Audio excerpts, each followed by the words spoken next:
The fellowship is sweet. But we are going to be in Genesis chapter 34. This is an interesting chapter. Again, another, I don't know, depressing probably isn't the right word, but just a stark look at humanity, at the nature, at our sinful nature, and a look at, the consequences of choices. And we're going to see the importance as we look at Genesis chapter 34. We're going to see the importance as parents, the decisions that we make, fathers, the decisions that we make. Very clear in here, some of the decisions that Jacob makes. But there's also throughout this, it is our own personal choices and decisions on what we do with information that comes into us, with difficulties and with trials and with cruelty and injustices. Because today we're going to see a huge injustice. And how do we handle that? What does it look like? It's so hard to throw a blanket over this type of a thing and say, if this happens, do this. Because every situation is so unique, especially in these areas. And so we have to have a base, though, of where we go. And that base has to be Jesus. The base of where we go and who we look to. Jesus being our example. Jesus being our friend and the one that we put our faith and our trust in. Jesus being the one who holds our tears in a bottle and knows our pain and our suffering and who says, come to me in your time of need, and we can come boldly to the throne of grace in our time of need. God the Father and Jesus are there for us,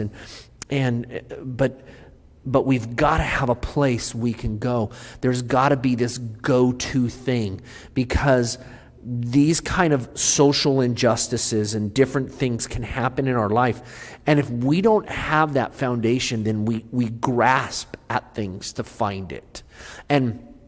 Or we try to kind of find it ourselves, and kind of vigilante style, try to, get our own justice. Or we can do all kinds of different things. And we as Christians should have like an automatic response, right? We shouldn't have to flounder around and try to find it, and we shouldn't have to have this whole thing where we're going around and we're just trying to keep our head above water. But that we have this go-to rock, we have the go-to place that we have that just we automatically reach for it and go. And that's I think that's so important for us. And I think that's one of the things that God's trying to teach us through Genesis chapter 34. Because he shows us huge failures here.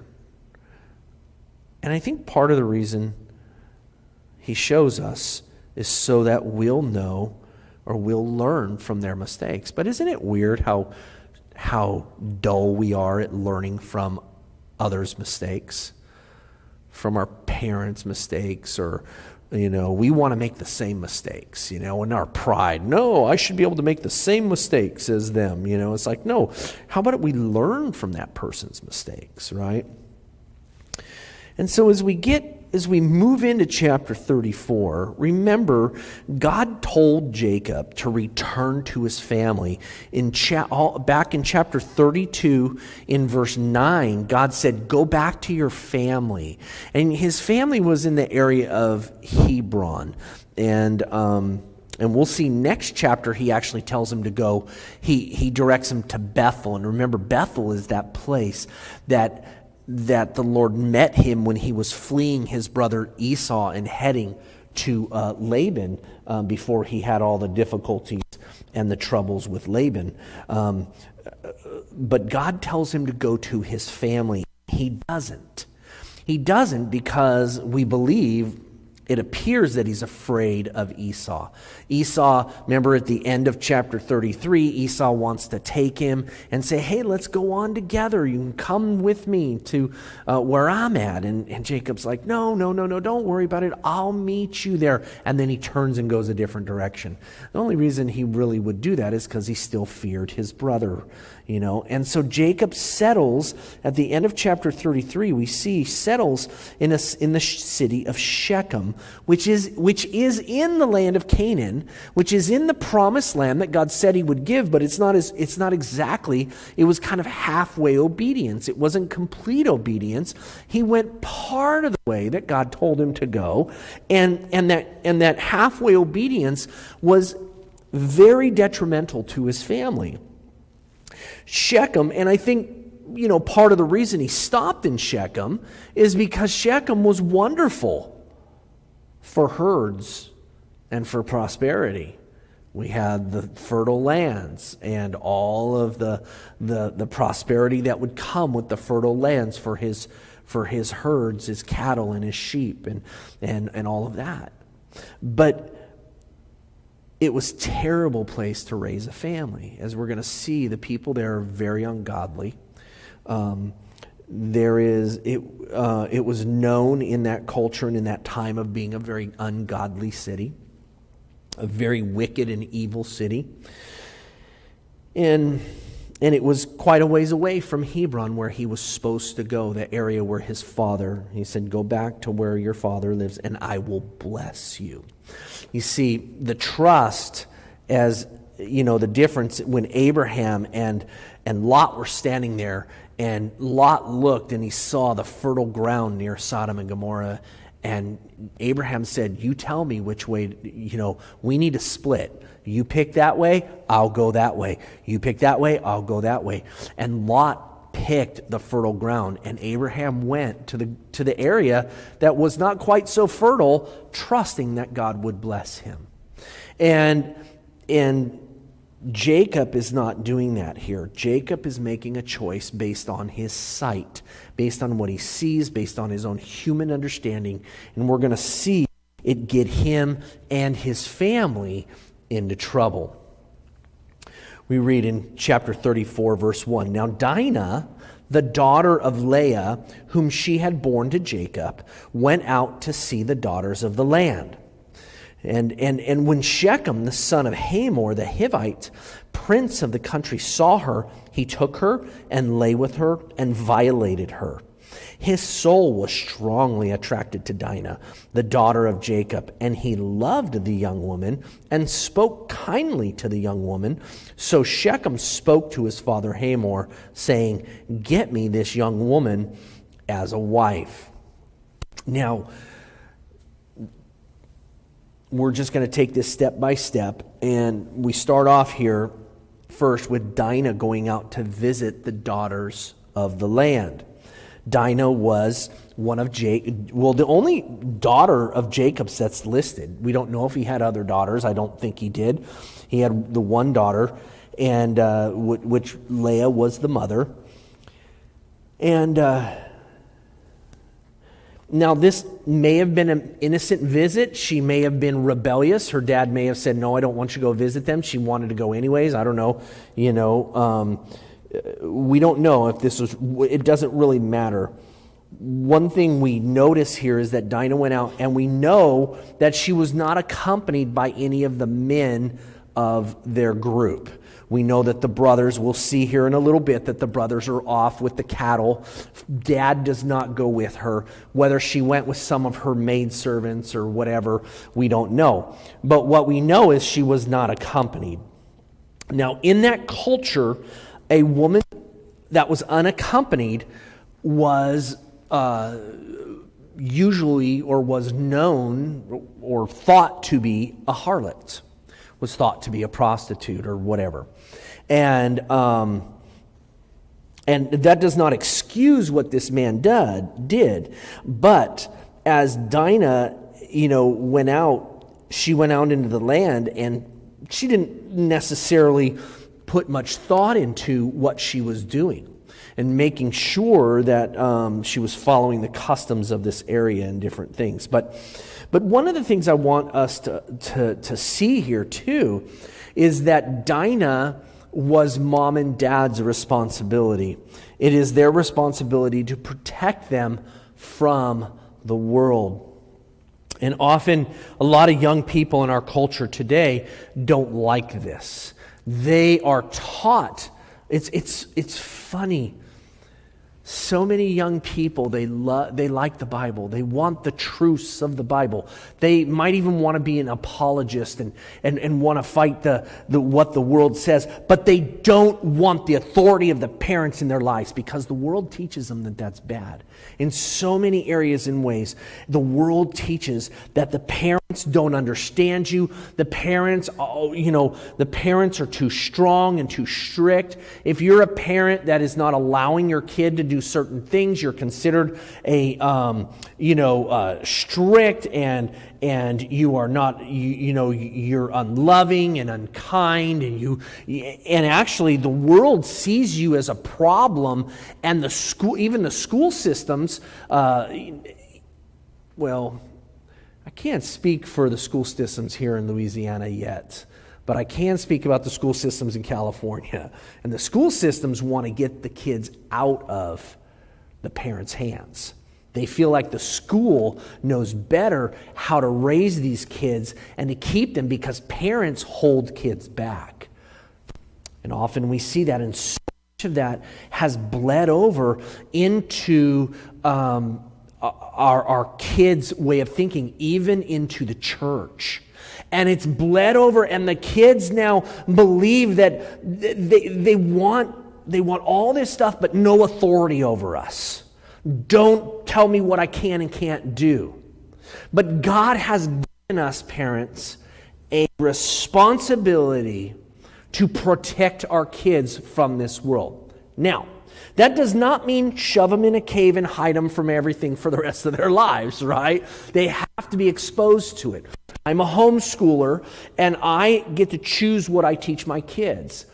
I do not hide them from the theory of evolution. I teach it to them along with the theory of creation to show them the difference between the two. I'm not sheltering them and hiding them from everything, but there are certain things that I do hide my children from. Some people, this whole thing about sheltering them, Am I sheltering my child when I don't allow them to play in the street? Am I sheltering my child when I don't let them touch a hot pan on the stove?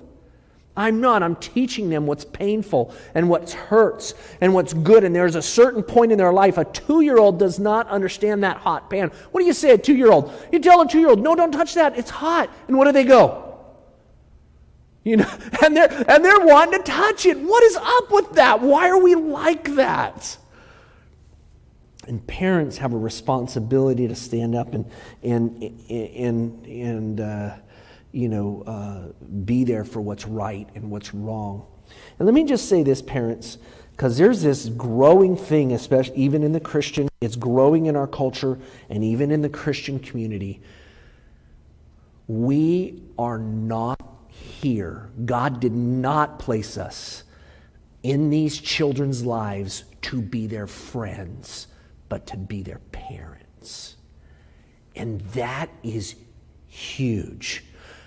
There are so many parents that are worried about their kids liking them or not liking them. Okay? Love is a whole different level than like when we understand biblical love. When we understand that God wants us to love them so much that we're willing to say no and actually suffer the consequences ourselves of them maybe being upset with us because we've said no.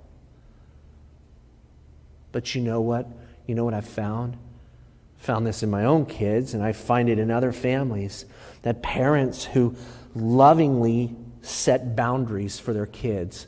There's a difference, right? There's a difference between a heavy-handed boundary, right? And it even tells us in the New Testament, do not provoke your children. Fathers, do not provoke your children to wrath. And so God isn't about us being over there and saying, you're going to do what I say, you know, and have this real heavy-handed provoking our children and discouraging them and squishing them, right? That's not the kind of thing. The godly discipline and boundaries and setting, when we set those boundaries in a godly way, what happens is our children appreciate it. They may not appreciate it at the moment, but as they grow, they begin to learn and know, hey, that was good and that was right. And thank you, Mom and Dad, for doing that. And I say that right here in the beginning because that kind of thought is going to permeate throughout what we're going to talk about, what we're going to see. It is our responsibility, you know. And it's interesting because that changes, those boundaries and that change as culture changes, right? Because there is some cultural things, right? Because when we were kids, when a lot of us were kids, us adults, when I was a kid, in the summer, I could take off, right? I'd take off and not come back till dinner. I'd probably come back for lunch if I didn't find lunch at my friend's house, right? But I would be gone. I would be gone all day long, and Mom would say, come back before dark. I mean, you know, how many of us have experienced that? But would we do that now in this culture? Heck no. No way would we even let our kids go to the local park on their own without our supervision because of all the crazy people in vans that are yanking children into vans. And then they become sex trafficked and all this other stuff. It's a real thing in our culture. And that culture was different as well. So every culture, I'm talking the culture of Jacob and Dinah and all of this was different, as our culture was even different 20 years ago as it is today. Okay, so it's always different. It's always moving. How, and what we, you know, the boundaries that we set for our children. But it's our responsibility, parents, because you see what happens here. Dinah goes. Now, Dinah should have had an escort with her. She did not. Why she didn't, we don't know. But Shechem, this is a prince, one of the Hivite princes. He's got a lot of authority there. He takes her, he grabs her, he lays with her, and it says he violated her. So this is clear to us. This violated her is clear to us. This was not an agreement, the two of them together, right? This wasn't the two of them deciding to have sexual relations. This was forced upon her. She was raped. She was raped. And this was, this is an amazing thing, and this is somewhat of a cultural thing because we can't even get this. You know, a guy rapes a girl, he runs off, right? Usually. Here, this guy rapes her, but then it says he's strongly attracted to her. He loves her, and he spoke kindly to her. Now, we know that Shechem did not love Dinah. We know, based on our understanding of love and godly love, we're talking godly love, that Shechem loved Shechem. Shechem was all about what felt good to him. She's attractive to me, so that makes me feel good. I like the way she looks, so it is all good for me. So Father, go get her because I like her. I love her. I speak kindly to her because I love her, you know. So I just really want to say something to the ladies here, any ladies who are listening. Ladies, if a man tells you that you should have, or in some way or another, gives you the reasoning that you should have sex before marriage because of love, because he loves you, or you guys love each other, Okay? That is not godly love. That is the man loving himself, wanting to get what he wants. Please do not believe when they say that. That is not the truth. They are manipulating to get what they want, okay? And it's a typical tactic of men, okay? Men will do this. Because godly love dies to self and thinks of what is best for the other person.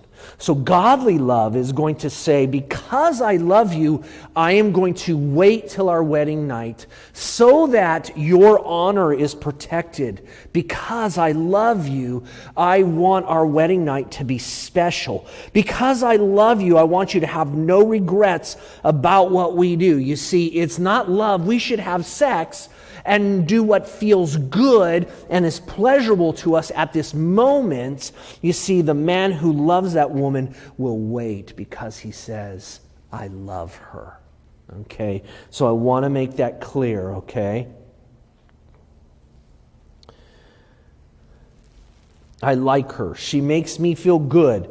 Right? Now, does this sound familiar to us? I mean, if anybody's a student of the Bible, what does this sound familiar? Who else does this sound like? Anybody?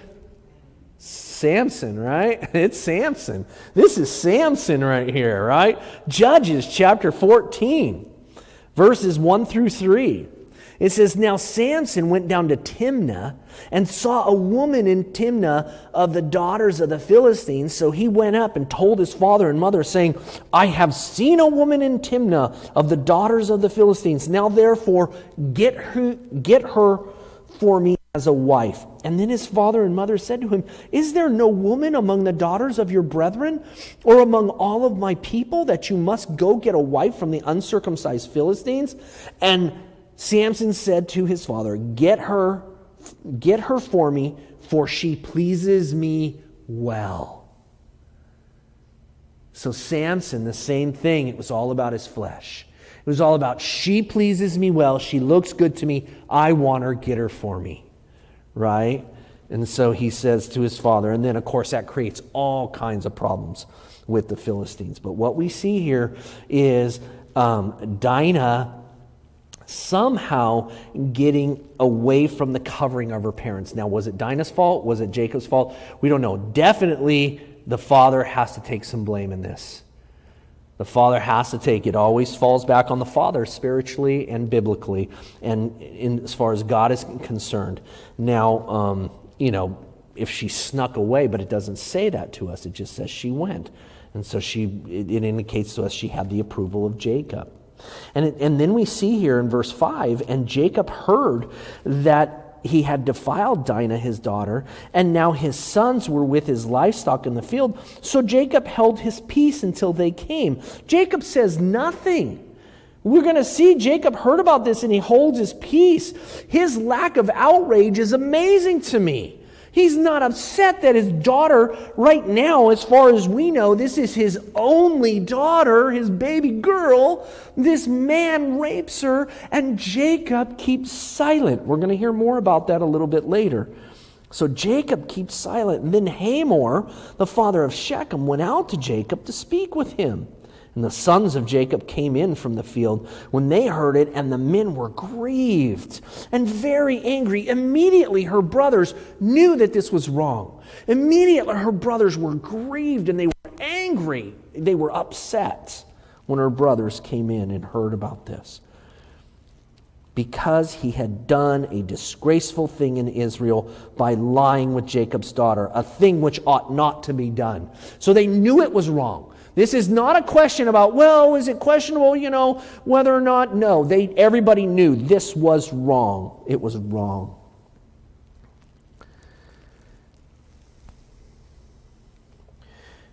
Jacob's lack of leadership in this situation is going to cause a couple of his sons to take this matter into their own hands in a sinful way that we're going to see here in just a minute. The sons are going to kind of go off on their own thing. But the sons of Jacob, they knew. They understood. Let's go on. Verse 8. It says, but Hamor spoke with them, saying, the soul of my son Shechem longs for your daughter. Please give her to him as a wife, and make marriages with us. Give your daughters to us, and take our daughters to yourselves. Let's become one big happy family, guys. Verse 10, so you shall dwell with us, and the land shall be before you. Dwell and trade in it, and acquire possessions for yourselves in it.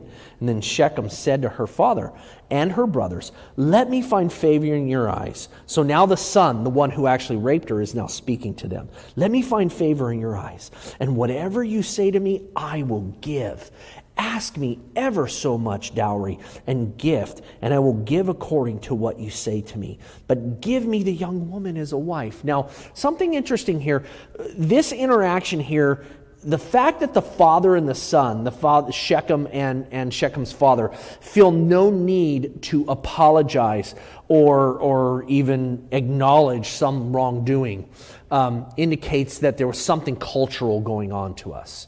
I don't know how that was culturally okay, but we do see that in Sodom and Gomorrah, it was culturally okay for them to take visitors, right, and actually have sexual relations with them, whether it was male or female. They were going to take them, and remember the angels, they were going to take those angels out of Lot's house. And so we see that culture can get so bad. We think of that and we think, whoa, how can culture get there? But culture can get so bad that raping a woman is okay. And we see that in our culture. Our culture has become such a crazy place where women have been mistreated and women have been raped and what they would call date rape, they now call it, and different things, where women are given alcohol or whatever, and they get drunk, and then guys take advantage of them.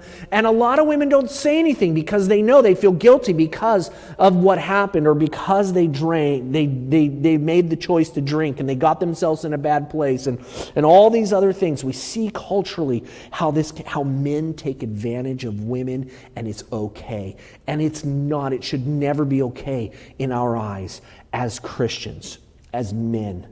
Our job is to stand up and protect the women of our family, of our homes, of our church.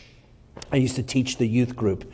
I taught youth group, teenagers for many, many, many years, over 20 years.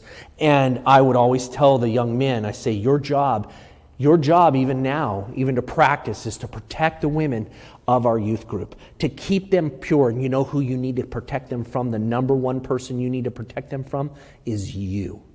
You need to protect them from you. You need to consider that you're the end, that in a sense that you need to be so honorable that the women of this youth group, or whatever, the young women of this youth group, would be protected and feel safe around you and feel like you would help care for them. I remember hearing a story, a missionary, Wes Bentley is his name, and he tells a story of a time when there was a young lady who was an interpreter for them, and they had a Russian military presence with them. And this officer that was with them, they were all getting ready to go sightseeing, and this girl was going to go with them. And they come out of the hotel, and the Russian the officer says, "She's coming with us." And he knew what that meant. Wes knew. He'd been in Russia enough times. He knew what that meant, that they were basically going to go and they were going to take her and they were going to force themselves on her. She's going to go drinking with us. And she didn't want to do this. And so Wes stepped on that bus and he basically told these guys, either she gets off this bus or we're going to fight. You guys, there's 3 of you and you guys might beat me up, but we are going to fight if you do not let this woman off the bus. And Wes knew that he needed to stand up for righteousness. And too often, we do not stand up for righteousness. We stand by and we're quiet. Now, it's one thing to stand up, sometimes, we get very loud and vocal politically. And that's not what we're talking about. Now standing up for the righteousness, like how we stand up for the unborn in the Christian church. That's good. That's good. It's an outrage what's happening. And they're being exposed right now with COVID-19, how worried they are about everyone being healthy and safe, but not unborn children, right? It's completely being exposed. And we should be outraged by the children that are being aborted. But we should also, as men especially, be there to cover and protect the women of our church and our homes and our families at whatever cost it costs us physically. We should be standing up and we should be saying, no, if I die, I die, but I will be one who stands up to protect the women, to protect them even from myself. And you see, these guys were outraged, and that's good. But they didn't have that base to go to, so they ended up taking it upon themselves on what to do. Let's keep reading here.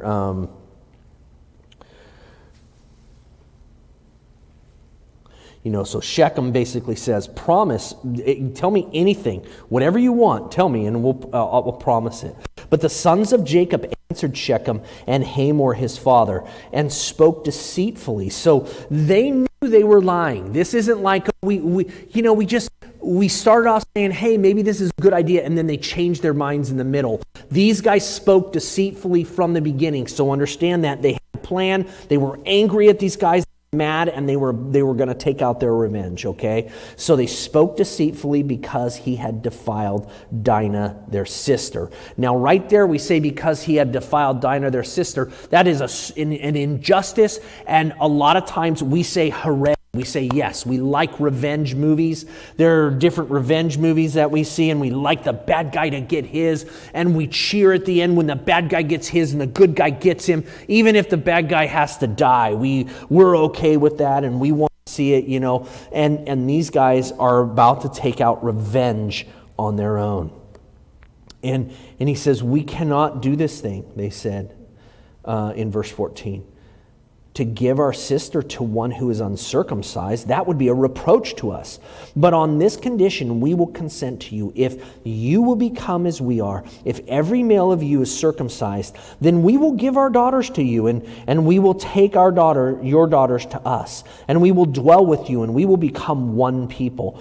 But if you will not heed us and be circumcised, then we will take our daughter and be gone. So they said, okay, here's the deal. Be circumcised. And Jacob, notice, the thing that's amazing to me is Jacob's silence. Jacob says nothing here. He just submits to his children. He submits to his sons. He doesn't say, hey, wait a minute. I'm the leader. I'm going to be the one who speaks. He doesn't stop them. He lets his son go down this path. And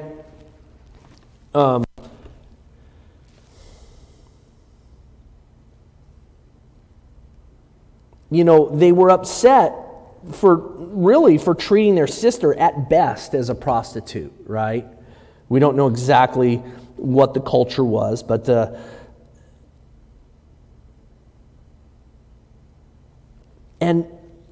interesting thing here is they're not behaving much better because they're basically prostituting the promise of God. Because God told them, hey, I'm going to set you guys apart. You're to be circumcised. And that circumcision thing is to show that you have been cut away. It's this picture of that flesh of our heart and that stuff that doesn't belong being cut away, right? And it's this whole picture that God wanted them to have, that they belonged to Him and they were separate in Him. And they are using that God gave them to murder people. That's pretty intense what these guys are doing. But let's keep reading. Verse 18. It says, and their words pleased Hamor and Shechem, Hamor's son. So the young man did not delay to do the thing, because he delighted in Jacob's daughter. He was more honorable than all the household of his father. Interesting, Shechem raped Dinah, but he was more honorable than the rest of the house of Hamor. Than all the other men of Hamor's family, he was the most honorable. That's a sad statement on that family. Sad statement. And Hamor and Shechem, his son, came to the gate of their city and spoke with the men of their city, saying, "These men are at peace with us. Therefore let them dwell in the land and trade in it. For indeed the land is large enough for them. Let us take their daughters to us as wives, and let us give them our daughters. Only on this condition will the men consent to dwell with us, to be one people. If every male among us is circumcised, as they are circumcised, will not their livestock, their property, their animals, and every animal of theirs be ours? Only let us consent to them, and they will dwell with us." And all who went out the gate of this city heeded Hamor and Shechem his son. Every male was circumcised. All went out of the gate of the city. So they all go out to do this. So what they see is they see dollar signs. Cha-ching, cha-ching. Remember we saw how wealthy Jacob was. And Jacob shows up in this land, and now all of a sudden they're going to become one family, and they see this morphing in, and now all of their livestock is going to be theirs. Everything's going to be theirs. They are like just going, yes, the greed is just taking over these guys. They are all over it. They're very excited about this thoughts, of these guys. And so the plan is working to perfection because all of the men now are going to be circumcised. Now, in this process of circumcision for an adult male, and that's why one of the reasons why I think God told them to do it while the baby was young, because they heal much quicker and it's much less painful. But for an adult male to be circumcised, I remember a guy in my unit when I was in the Marine Corps had to, for a medical reason, had to be circumcised. And he was in pain for a week. He came back to work and said, "I've never experienced pain like that in my life. It was miserable, And so he was in, so it's a very painful thing. And about the second or third day is when it's the worst. So check this out. Now, it came to pass on the third day, when they were in pain, that two of the sons of Jacob, Simeon and Levi, Dinah's brothers. So these were some of Leah's sons. Remember, Leah had 5 sons, and Simeon and Levi were 2 of them. Dinah's sons came boldly upon the city and killed all the males. They killed Hamor and Shechem, his son, the edge of the sword, and took Dinah from Shechem's house and went out. The sons of Jacob came upon the slain and plundered the city. Now it says the sons of Jacob. So does this include the rest of the brothers or just Simeon and Levi? I tend to think that the rest of the brothers joined in. They didn't murder the guys, but they joined in plundering the city. They plundered the city because their sister had been defiled. So some of them weren't into murder, but they were okay with plundering the city and they justified it by their sister being defiled. They took their sheep, their oxen, their donkeys, what was in the city, what was in the field, and all their wealth. All their little ones, their wives, they took captive, and they plundered even all that was in the houses. They took everything. Now,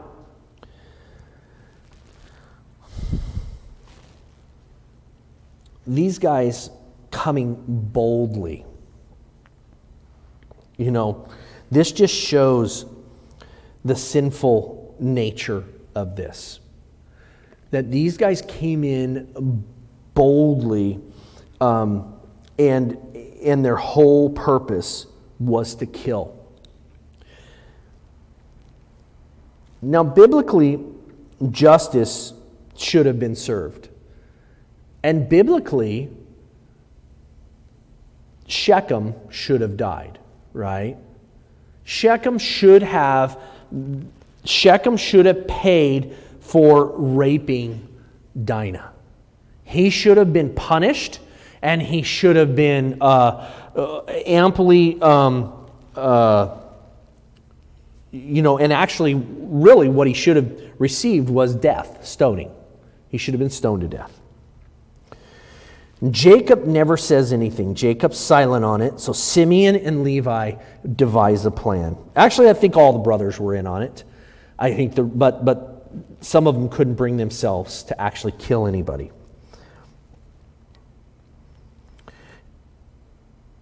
But they go ahead and they kill every man in the city. Now, Ezekiel chapter 18, verse 20 says this: "The soul who sins shall die. The son shall not bear the guilt of the father, nor the father bear the guilt of the son. The righteousness of the righteous shall be upon himself, and the wickedness of the wicked shall be upon himself."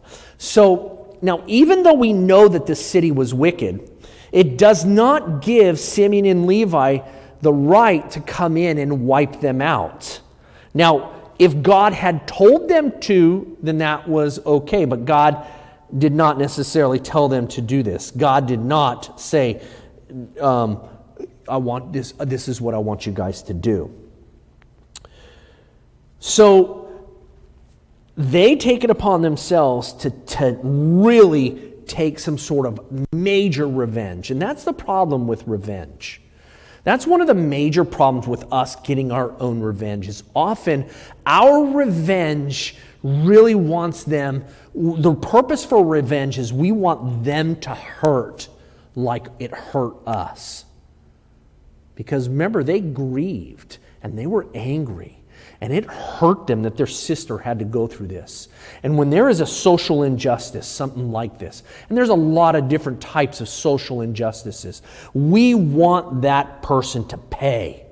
And when we want them to pay, when our desire for them to pay goes beyond what's right and what's just, now we end up going beyond. Let me re-say this. When our revenge takes us past what's just and fair, we enter into sin. Because even biblically, it spoke of times where people needed to be stoned. And they needed to be removed. And God said, remove them so that the sin doesn't continue. And so that person will be brought in and they would be stoned. Right? They would pay. There were special circumstances and situations where God would judge a whole family or a whole people and different things like this. But God did that because God knows something that we don't. But in our justice, we were to take that person and only that person and do it a certain way. It was to be done in daytime. It was to be done with 2 or 3 witnesses. It was to be done a certain way so that we couldn't just take out our own revenge on everybody. We couldn't do this whole revenge thing. But when we get that way and we start doing that, and we can do that, we can do this verbally, can't we? Oh, we can get our revenge verbally often when we're mad at someone or someone hurts us or is mean to us. We can verbally just give it to them, right? But God says in Romans chapter 12, verse 19, "Beloved, do not avenge yourselves, but rather give place to wrath. For it is written, vengeance is mine, I will repay, says the Lord." Justice is what we're called to. And if someone does something wrong, we are, as part of a healthy society and godly people, are to be just in our judgment and in our punishment and in the restitution of each situation. And we are to be just and right and holy in that. And we can be. But vengeance we leave to the Lord. You see, and to do that, we've got to have we've got to go to the rock immediately. We've got to have that automatic response when the social injustice happens, when we are wronged and we are hurt, no matter how big or how small that is, whether it's a huge injustice like being raped or being mistreated because you're the wrong color skin, or there's all kinds of social injustices out there that are just wrong. And as a righteous and holy people, you want to take care of that immediately. And you can even stand up for what's right like Wes did on the bus. And you can stand up and say, hey, we're going to fight without being vengeful. Saying, I am going to protect this woman. This woman is going to be protected. By the way, those guys did not fight. They let that woman leave the bus. And you can stand up and say, hey, I am going to stand up for this. I'm going to stand up for what's right. And you can do that without being vengeful. And the only way you can do it is knowing and believing God is the one who will take vengeance. He's my rock. I rest on him, and he's the one who's going to take care of it all in the end. But I am going to stand up for justice. I'm going to stand up for what's right. And this family did not do that, and so it got all messed up. Jacob didn't do this. And so his sons went off and got sinful, went into vengeance, started killing people. The brothers joined in, started plundering the place, taking women and children into captivity, all of this stuff. God never said to do this. In verse 30, now we see Jacob's response. And then Jacob said to Simeon and Levi, you have troubled me by making me obnoxious among the inhabitants of the land, among the Canaanites and the Perizzites. And since I am few in number, they will gather themselves together against me and kill me, and I shall be destroyed, my household and I. But they said, should he treat our sister like a harlot? And that's the end of the story. I mean, what a weird way. That ends it right there. Just kind of the fathers and the son having an argument over this. But Jacob, we see Jacob's absolute motivation here was all about him. He was afraid that they were going to come and they were going to all band together and they were going to be mad at Jacob and they were going to come on, let's form an alliance and let's go to annihilate Jacob and his people for what they have done. He said, they're going to annihilate me and my household. You guys have missed. And the other guys are saying, but they treated our sister like a harlot. What were we supposed to do? You see, Jacob didn't teach them what they were supposed to do. Jacob didn't show them and lead them. He didn't lead the way and say, no, we will demand that Shechem be punished appropriately, but you are not going to take vengeance. Jacob didn't take the lead. Jacob didn't take the position that he was supposed to do. And so really, a lot of this speaks to us as men, to fathers of our houses, that we have to take that responsibility that Jacob didn't take, and take that responsibility and say, no, this is the direction our home is going. This is the direction our family is going. But it also speaks to each one of us have choices. Because Simeon and Levi, even though Jacob did the wrong thing, it does not excuse Simeon and Levi from doing their own thing, does it? It doesn't excuse them. Each one of us have to make our decisions and our choices to do what's right, to trust in the Lord, because it's so much better to trust in the Lord than to try to take all this out ourselves. To try to take out vengeance ourselves. Now, justice is our responsibility, but vengeance is the Lord's. There's a difference. And in our culture, vengeance and justice is like a lot of people, it's the same thing for a lot of people, right? It's the same thing. I remember I had a friend asked me to go see a movie with him when I was a young Christian. And I was like, I don't know, not really into rated R movies anymore. He said, well, it's just a Western. It just has some shooting at the end, and stuff like that. And I'm like, okay, I'll go see it. And he says, I heard it's really good, And we went to this movie, and then we watched the movie. And at the end, the bad guy's there laying on the ground, and he's like, kind of begging for mercy, saying, mercy, mercy, mercy, kind of thing. And the good guy, who'd been good all through the movie, said, he said something, and then he just point blank blew the guy away. And I walked out of that theater I felt, he goes, wasn't that awesome? And I said, dude, no, it wasn't awesome. I said, no, I felt horrible. I said, because there was something wrong with that. He goes, oh, I never really thought about it. It just, man, it was good to see the bad guy get his. It's like, no, that's wrong. We have to stand up for righteousness and justice. And too often we, as Christians, we're not okay with blowing a guy away, point blank. But how often do we verbally blow someone away point blank because they've hurt us? because they've wronged us, because we've received some sort of social injustice, and will verbally tear them down and destroy them and then justify it because of their actions. Vengeance is mine, says the Lord. Justice, now that's okay. But vengeance, let it be the Lord's. Let it be the Lord's. Father, we thank you. We thank you for your word. Lord, we thank you that you have blessed us so much, and you have given us your grace and your mercy. And Lord, we ask now that as we go our ways in this life, that we would have our hearts and our minds set on you, so that when difficulty, when trials, when the things happen, that we would have that rock to lean on.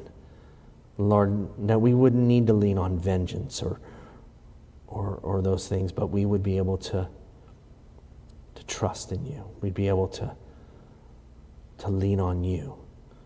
And Lord, I pray that you would help us to have our hearts and our minds totally focused on you. Love you, Lord, and I praise you in Jesus' name. Amen. You know, it's interesting. This is